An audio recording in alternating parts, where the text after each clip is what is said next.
Tandur depot నుంచి ఉదయం సరిగ్గా 4:40 బస్సు బయలుదేరింది. 70 మందితో తాండూరు నుంచి హైదరాబాద్ వస్తున్న బస్సు చేవెళ్ల పరిధిలోని మీర్జాగూడ ప్రాంతంలో ఉదయం 6:15 అతివేగంతో వచ్చి బస్సును ఢీకొట్టింది టిప్పర్.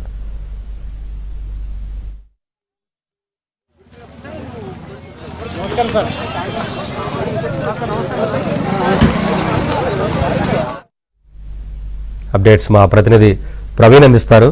ప్రవీణ్, ప్రస్తుతం ఈ సంఘటనకు సంబంధించి ఇప్పటికే పోలీసుల దర్యాప్తు కొనసాగుతుంది.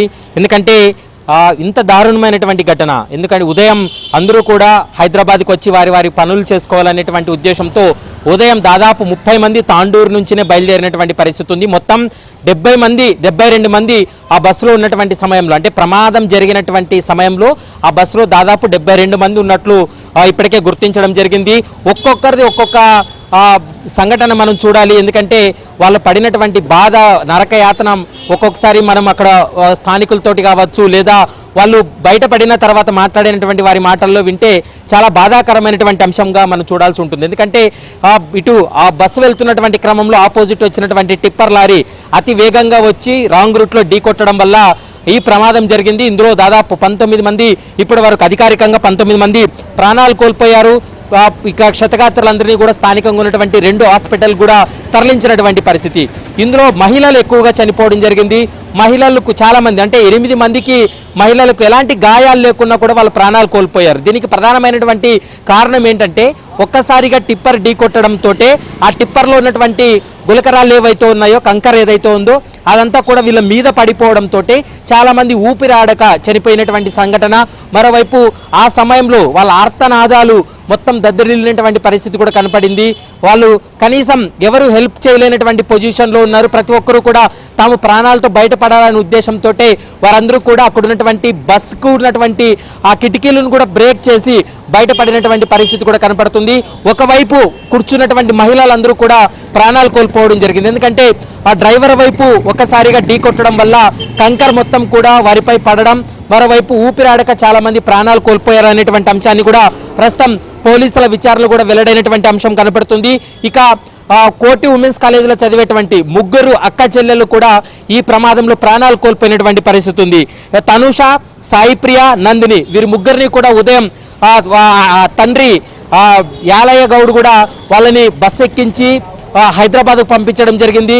ఎందుకంటే కొద్ది రోజుల క్రితమే వాళ్ళ ఇంట్లో జరిగినటువంటి శుభకార్యానికి 3 అక్క చెల్లెలు కూడా హైదరాబాద్ నుండి వెళ్ళారు. కార్యక్రమాన్ని అంతా ముగించుకున్నారు. ఇక తిరిగి కళాశాలలో జాయిన్ కావాలనేటువంటి ఉద్దేశంతో తాండూరు నుంచి వచ్చినటువంటి బస్సులో వాళ్ళు ప్రయాణం చేస్తున్నారు.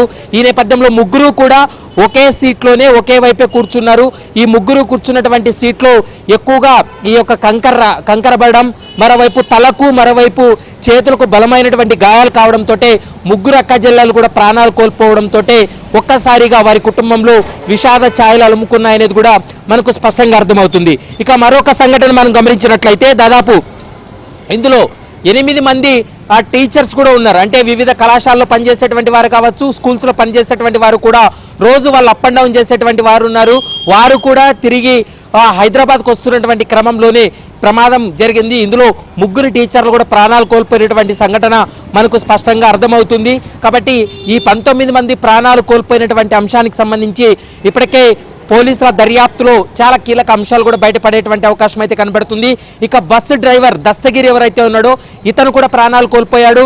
దస్తగిరి గత కొద్ది రోజుల క్రితమే అనంతగిరి కొండల్లో అతను నడుపుతున్నటువంటి బస్సు బ్రేక్ ఫెయిల్ కావడంతో ఖచ్చితంగా లోయలో పడిపోయేటువంటి బస్సును కూడా చాకచక్యంగా వ్యవహరించి ఒక దగ్గర చెట్టుకు ఢీకొట్టిన తర్వాత బస్సులో ఉన్నటువంటి 30 మంది ప్రయాణికుల్ని కూడా సేఫ్గా రక్షించడం జరిగింది. వారికి ఎలాంటి ఇబ్బంది లేకుండా బ్రేక్ ఫెయిల్ అయిందన్నటువంటి విషయం ప్రయాణికులు తెలిస్తే వాళ్ళందరూ కూడా కొంత ప్యానిక్ గురయ్యేటువంటి అవకాశం ఉంటుందని భావించి అతనే చాకచక్యంగా వ్యవహరించి బస్సును నిలుపుదల చేసి వారందరినీ కూడా ప్రయాణికులను దించేసి ప్రాణాలు కాపాడాడు. కానీ అదే బస్సు డ్రైవర్ ఈరోజు తాండూరు నుండి హైదరాబాద్కు బస్సు తీసుకొని వస్తున్నటువంటి క్రమంలో ఎదురుగా వచ్చినటువంటి టిప్పర్ లారీ ఢీకొట్టడంతో బస్సు డ్రైవర్ మొదటగా చనిపోవడం జరిగింది.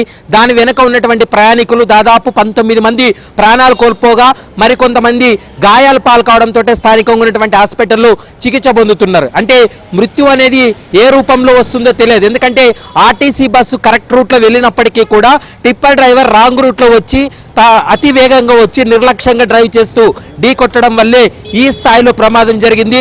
ఇంతమంది ప్రాణాలు కోల్పోయినటువంటి పరిస్థితి అయితే స్పష్టంగా కనపడుతుంది. కాబట్టి ఈ కేసులో అన్ని కోణాల్లో రాష్ట్ర ప్రభుత్వం దర్యాప్తు జరిపి నివేదిక ఇవ్వాలంటూ కూడా ఇప్పటికే విచారానికి ఆదేశించినటువంటి పరిస్థితి ఉంది.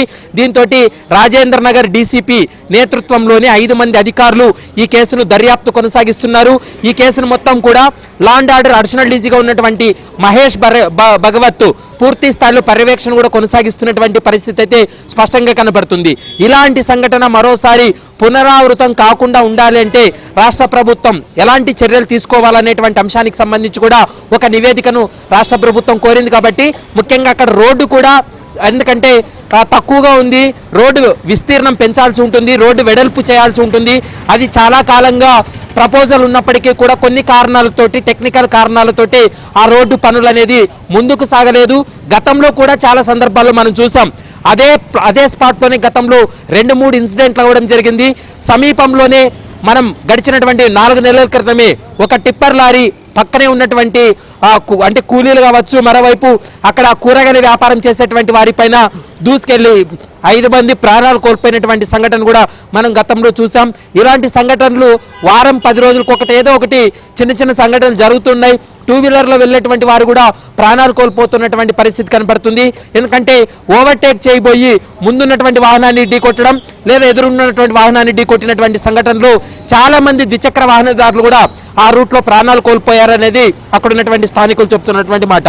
మరి చూడాలి, ఈ కేసులో విచారణ పూర్తయిన తర్వాత ఇంకా ఇలాంటి ఘటనలు మరోసారి పునరావృతం కాకుండా ఉండాలంటే ఎలాంటి చర్యలు తీసుకోవాలనేటువంటి అంశానికి సంబంధించి కూడా రాష్ట్ర ప్రభుత్వం ముందుకెళ్లేటువంటి అవకాశాలు అయితే కనపడుతున్నాయి. ప్రస్తుతం అయితే పోస్ట్ మార్టం ప్రక్రియ అంతా కూడా పూర్తవుతుంది. ఇప్పటికే పూర్తయినటువంటి మృతదేహాలకు వారి కుటుంబ సభ్యులకు కూడా అప్పగించినటువంటి పరిస్థితి ఉంది.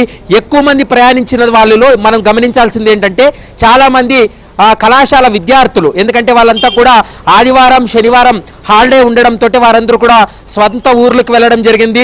వారు మళ్ళీ తిరిగి స్కూల్స్కి కాలేజీలకు జాయిన్ కావాలంటే 10 గంటల లోపే హైదరాబాద్లో వాళ్ళు చేరాల్సి ఉంటుంది. కాబట్టి ఉదయం 4:45 బయలుదేరేటువంటి రెగ్యులర్ బస్సు ఇది. ఎందుకంటే నైట్ హాల్ట్ అక్కడ ఉంటుంది, తిరిగి ఉదయం మళ్ళీ హైదరాబాద్కి వస్తుంది. కాబట్టి ఉదయం ఆ బస్సులో చాలా మంది ప్రయాణం చేస్తుంటారు. అదేవిధంగా ఈరోజు ఉదయం కూడా విద్యార్థులు, తర్వాత మరోవైపు ఆ కళాశాలలో పనిచేసేటువంటి లెక్చరర్స్, టీచర్స్ కూడా చాలా మంది అందులో ప్రయాణించినటువంటి పరిస్థితి ఉంది. మరోవైపు MBA చదువుతున్నటువంటి ఒక విద్యార్థిని కూడా అందులో ప్రయాణం చేస్తూ ఆమె ముందు భాగంలో అంటే డ్రైవర్ వెనక ఉన్నటువంటి సీట్లో కూర్చోవడంతో ఆమెకు తలకు బలమైనటువంటి గాయం కావడం, మరోవైపు కంకర్ అంతా కూడా మీద పడడంతో ఊపిరాడక ఆ ప్రాణాలు కోల్పోయినటువంటి సంఘటన ఇప్పుడు అక్కడ మనం చూస్తే పరిస్థితిని ఒక్కసారి మనం చూస్తేనే అర్థమవుతుంది ఏ స్థాయిలో ఆ ప్రమాదం జరిగిందనేది మనకు స్పష్టంగా అర్థమవుతుంది. ఇలాంటి ఘటనలు మరోసారి పునరావృతం కాకుండా ఉండాలంటే అన్ని రకాల చర్యలు తీసుకోవాలి. మరోవైపు రోడ్డు కూడా ఎక్స్టెండ్ చేయాల్సినటువంటి అవసరం ఎంతైనా ఉందనేది మనకు స్పష్టంగా అర్థమవుతుంది.